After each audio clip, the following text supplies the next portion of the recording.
अस्सलाम वालेकुम नाजरीन, मैं हूं कुर्बान बलोच। पिछले हफ्ते GHQ में एक बड़ी तकरीब हुई और army chief general Asim Munir ने उसको खिताब किया। लेकिन बदकिस्मती से कुछ किरदारों ने, कुछ लोगों ने, कुछ अशखास ने उस तकरीब को मुतनाज़ा बनाने की कोशिश की। हालांकि वहां टू दी पॉइंट दो अहम पैगाम दिए गए। एक पैगाम यह था कि पाकिस्तान की सलामती की बुनियाद पर कोई ब्रादरहुड अब काबिल कबूल नहीं है, काबिल बर्दाश्त नहीं है। और दूसरा पैगाम यह था कि किसी भी गैर कानूनी तारिकीन वतन को कहीं भी अब पनाह नहीं मिलेगी। जहां पनाह मिलेगी वहां कार्रवाई होगी, इंक्लूडिंग मदारस। ये दो क्लियर कट मैसेज थे। लंबी चौड़ी वहां बात हुई है, सवाल जवाब हुए, खिताब हुआ और आखिर में यह था कि अब तारकीन वतन किसी सूरत में पाकिस्तान में गैर कानूनी, कानूनी, काबिल कबूल नहीं होंगे। उसकी एक लंबी चौड़ी दास्तान है, तारीख है कि पाकिस्तान ने क्या कुर्बानियां दी हैं। उन्होंने माली और जानी जो नुकसान उठाए उसकी कीमत क्या है और पाकिस्तान को इस कुर्बानी का सिला क्या क्या मिला, इसका तारीखी तौर पर जायजा लिया गया। और जराए का कहना है कि जब ये बात आई कि अब गैर कानूनी तारिकीन वतन खुसूसी तौर पर बिरादर मुल्क अफगानिस्तान के जो शहरी हैं, जो गैर कानूनी तौर पर पाकिस्तान में बसते आ रहे हैं, अब उनको वापस हर सूरत में जाना होगा। तो सवाल ये उठाया गया कि भाईचारा, माजी में जो ब्रादरहुड जिसको कहा जा रहा था, उसका क्या बनेगा। तो जवाब ये मिला कि सिर्फ हम एक तरफा इसी को निभाएं या कोई और भी इसको निभाए तो उसके बाद ही हम इस पर गौर कर सकते हैं। लेकिन फिलहाल जो सूरत हाल बनी है उसकी रोशनी में ये जो प्रोसेस चल रहा है गैर कानूनी तारिकीन वतन की वापसी का, ये मुकम्मल होगा। उसके बाद फिर वो मरहला आएगा, दूसरा मरहला जिसको कहा जाएगा वो होगा वो अफगान शहरी जिनके पास NOCs हैं, उनको वापस जाना पड़ेगा। और तीसरा मरहला वो शहरी होंगे जिन्होंने किसी न किसी तरीके से गैर आईनी तौर पर, गैर कानूनी तौर पर, रुश्वत के बुनियाद पे पाकिस्तानी दस्तावेज हासिल किए, उनको तीसरे मरहले में जाना पड़ेगा। वो लोग यहां पाकिस्तान में गैर कानूनी तौर पर कारोबार भी कर रहे हैं। बात यह शुरू हुई कि पाकिस्तान की कुर्बानियां और उसका सिला वो क्या है। कहा गया कि रूस ने जब अफगानिस्तान में मुदाखलत की, जंग छिड़ी, पाकिस्तान ने कुर्बानी दी और मुजाहिदीन का बोझ उठाया, अफगानिस्तान शहरियों का बोझ उठाया, जानी और माली कुर्बानियां दी और सालों तक ये सिलसिला जारी रहा। और उसके बाद जब ये मरहला खत्म हुआ तो फिर इंटरनल वार जो हुई वहां पे जिहाद के नाम पर या अमेरिका के साथ, तो पाकिस्तान ने न सिर्फ दहशतगर्दी को बर्दाश्त किया, बाकी जो ममालिक थे बैरूनी ममालिक उनका प्रेशर बर्दाश्त किया, तनकीद बर्दाश्त की और जो माली नुकसानात थे उसको बर्दाश्त किया और माली पाबंदियां लगी उसको बर्दाश्त किया। पाकिस्तान में दहशतगर्दी को TTP के नाम पर, जिहाद के नाम पर प्रमोट किया गया और पाकिस्तान ने ये जंग झेली और सालों तक झेली। पाक फौज ने कुर्बानियां दी, जानी माली कुर्बानियां दी, आम शहरियों ने जानी माली कुर्बानियां दी, असासे मिल्कियतें तबाह हुई और अहम शहरों को निशाना बनाया गया दहशतगर्दी का। ये है वो सिला ब्रादरहुड का जिसके लिए पाकिस्तान ने कुर्बानियां दी। और सिर्फ बात यहां खत्म नहीं होती, बात यह भी है कि जब अफगान तालिबान की हुकूमत रिजिम कायम हुई तो पाकिस्तान को एक सिला ये भी मिला कि जो भी मतलूब दहशतगर्द थे पाकिस्तान को, उनको वहां अफगानिस्तान में पनाह दी गई।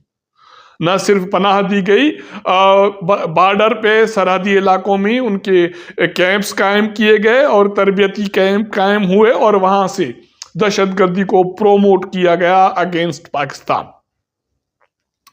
सिर्फ ये काफी नहीं, उसके साथ साथ क्या हुआ कि डॉलर्स को यहां पाकिस्तान से अफगानिस्तान स्मगल किया गया और पाक अफगान ट्रांजिट ट्रेड के नाम पर जो तबाही पाकिस्तान के साथ खेली गई या पाकिस्तान को जिस तरह मुआशी तौर पर तबाह करने की कोशिश की गई, ये एक अनोखी दास्तान है। बताया जाता है कि उसी बैठक में उलमा और मशाइख को यह बताया गया कि ब्रदरहुड के नाम पर हमारे साथ क्या खिलवाड़ हुआ ये कि पाक अफगान ट्रांजिट ट्रेड के नाम पर जो भी अशिया यहाँ से पाकिस्तान से अफगानिस्तान जाती थी, वहाँ की ज़रूरियात की पूरा करने के लिए उन अशिया को वहाँ के मकामी कारखानों में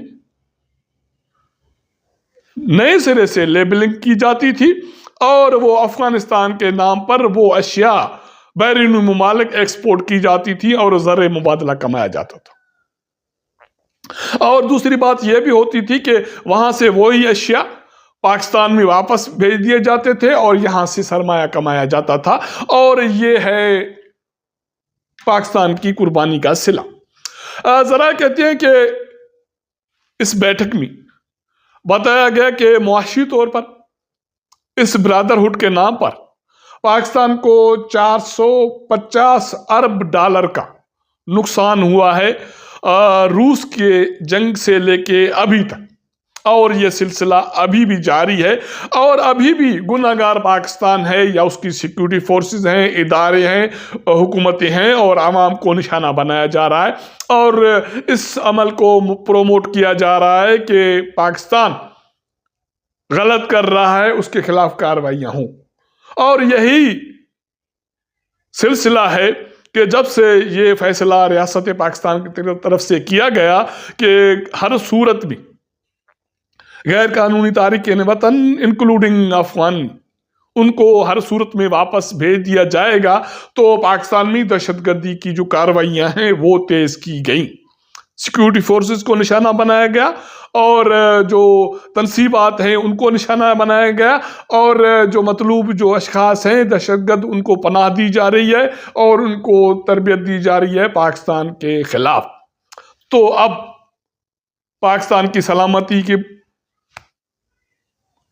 अवलीन तरजीह है कि ब्रदरहुड किसी सूरत में अब इस बुनियाद पर काबिल कबूल नहीं है।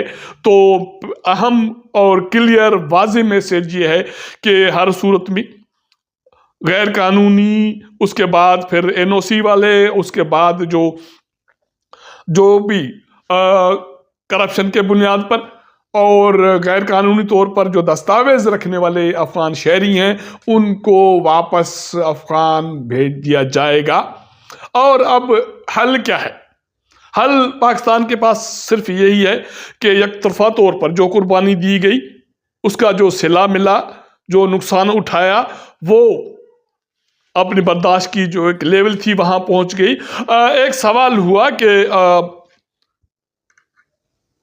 एक मजहब के लोग हैं, एक बिरादर के हैं, एक बहुत सारे लोग एक ज़बान बोलते हैं, तो जवाब ये मिला कि अब पानी सर से गुजरने को आ गया है, यहाँ पर सूरत हाल पहुंची है, इससे आगे इससे ज़्यादा सूरत हाल को बर्दाश्त नहीं कर सकते।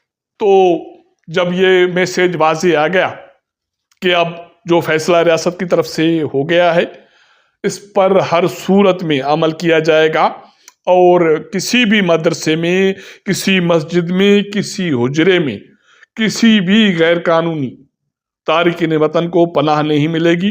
जहां पनाह मिलेगी सख्ती के साथ कार्रवाई होगी और ये अब काबिल कबूल और नाकाबिले बर्दाश्त जुर्म तस्वर होगा। राय कहते हैं कि जब ये क्लियर मैसेज आ गया तो कुछ ऐसे किरदार, कुछ ऐसे जो अनासिर हैं, उन्होंने इस बैठक को मुतनाज़ा बनाने की कोशिश की गई और मैसेज ये दे दिया गया या तासुर दे दिया गया कि इस बैठक को आर्मी चीफ ने बुलेट प्रूफ शीशे के पीछे बैठकर खिताब किया। हालांकि जरा कहते हैं कि लंबी चौड़ी बैठक थी, खुलकर बातें हुई, खुलकर सवालात हुए, खुलकर जवाबात हुए और खुलकर मैसेज दे दिया गया। जब मैसेज खुलकर मिला तो वो अनासिर जो इस घिनौनी अमल में माजी में मुलविस रहे, किसी न किसी नाम पर उन्होंने इस बैठक को मुतनाज़ा बनाने की कोशिश की। अगर हमारा ये व्लॉग आपको पसंद आए तो अपने दोस्तों के साथ ज़रूर शेयर कीजिएगा, अपना फीडबैक दीजिएगा। आपके साथ मुलाकात करेंगे अगले प्रोग्राम में, तब तक इजाज़त दीजिएगा। अल्लाह हाफिज़।